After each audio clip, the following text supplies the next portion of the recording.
Nowadays, with our old English teacher gone, I feel like things are just so unfair. Especially since we've been deconstructing Hamlet at the rate of about one scene per week. Our essays are just going to end up having this emotional depth that other classes don't get. So I'm not sure I'm liking that situation, so I really need to share some of the unique and interesting pieces of analysis our new teacher has come up with. It's just really enlightening in general. So I've summarized the key points that she goes through with us. And if you take out your book of Hamlet, every time it says exit all but Hamlet in the stage directions, that's actually really important because what it shows is Hamlet's isolation.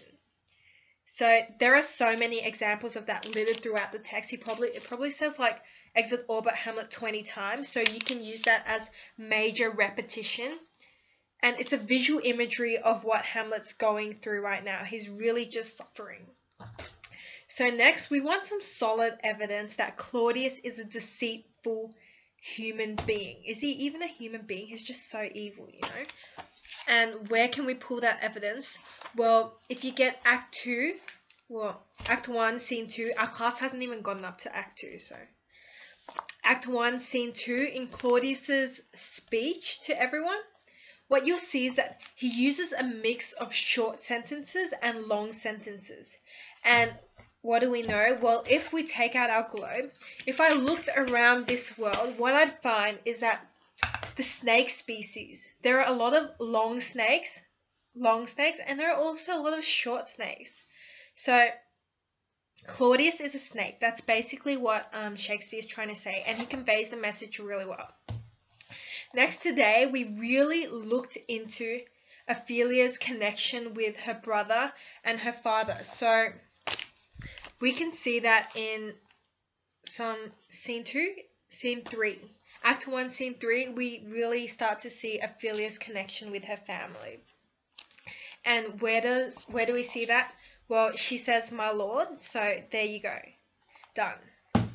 And how can you use this bit of information in an essay? Well, you don't, but that's alright. So next, I want to take a look at Laertes' lines where he says forward, not permanent, because that was a bit of crucial information that we learned today in class.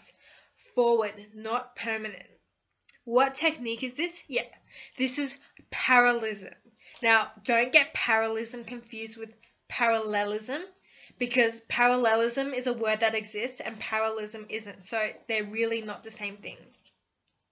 Now, I really like how my teacher is trying to emulate Shakespeare, and she's being really creative here, making up words that don't exist, and I'll be sure to put that one in my essay.